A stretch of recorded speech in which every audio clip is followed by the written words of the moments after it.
мрій наше гасло. України діти ми. Нехай Москва лежить в руїнах, а нам на це не чхати. Смерть, смерть москалям! Смерть, смерть москалям! Yes, sir.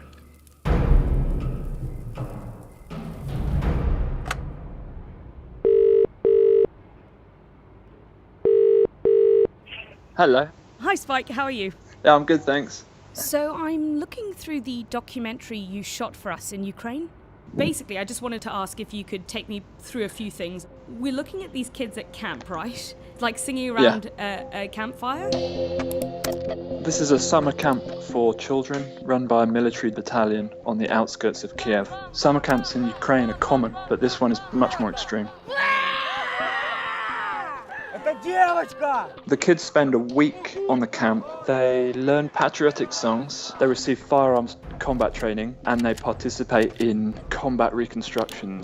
The children that you're seeing in this edit, half of them have a direct relationship to a battalion called Azov. So who is Azov? Azov are a controversial Ukrainian battalion. After Crimea's annexation, the official Ukrainian military didn't have enough soldiers to fight, so civilians formed many of their own volunteer battalions, one of which was Azov. Soon after, in November 2014, Azov were brought into the official National Guard. So now they're a legitimate battalion. В дитинстві взагалі немає уявлення, що таке війна, мабуть, і не задумуєшся. Це зараз. То дітям треба казати, що в нас війна, щоб вони розуміли. Моє рішення. Я цілий рік хотів цей табір. І мої мрії здійснилися. He's incredible, Smolny. His memory of patriotic literature and poems was incredible. The kids live in tents and sometimes they're woken up at 3 a.m. by fireworks or like smoke grenades, you know, and they have to get out of their tents and simulate combat. But if you ask any of them, they enjoy it.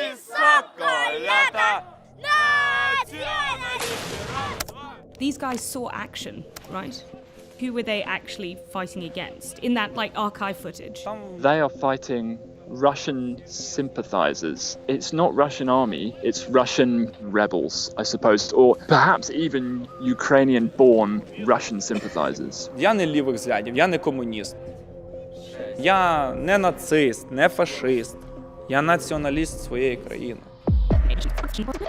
I wanted to pick up on the nationalism thing. What do they identify as being a nationalist of Ukraine? Number one is not to be Russian, because for the last 100 years, Russia have been oppressing and pushing at their borders. And number two is to hold on to whatever Ukrainian identity they did have and still do have. So they're sitting between Russia and Russia's ideologies, but also not wanting to join a liberalizing Western Europe.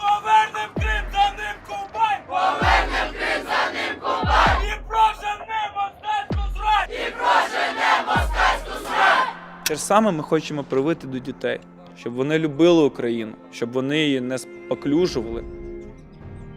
Покоління, яке зараз в нашій країні, воно повинно забезпечити фундамент для іншого покоління. Быстрее, быстрее, быстрее!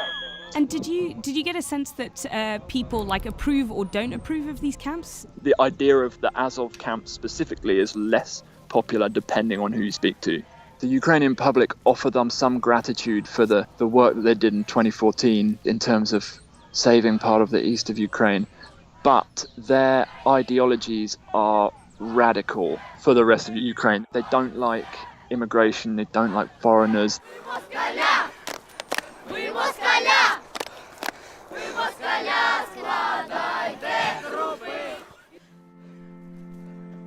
К сожалению, мы находимся в состоянии необъявленной войны. Мы не учим своих детей отнимать жизни. Мы учим их культуре общения с оружием. The fear that they're feeling, does that link to nationalism somehow? Historically, how their nationalism relates to fear. It's fear of their language being squashed by Russia.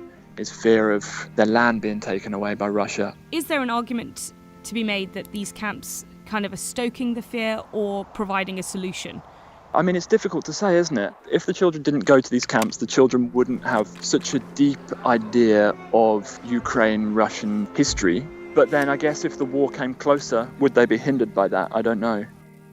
I'm sure the camps do propagate the fear, but whether or not it's necessary, I really don't know either. Страх – це зло.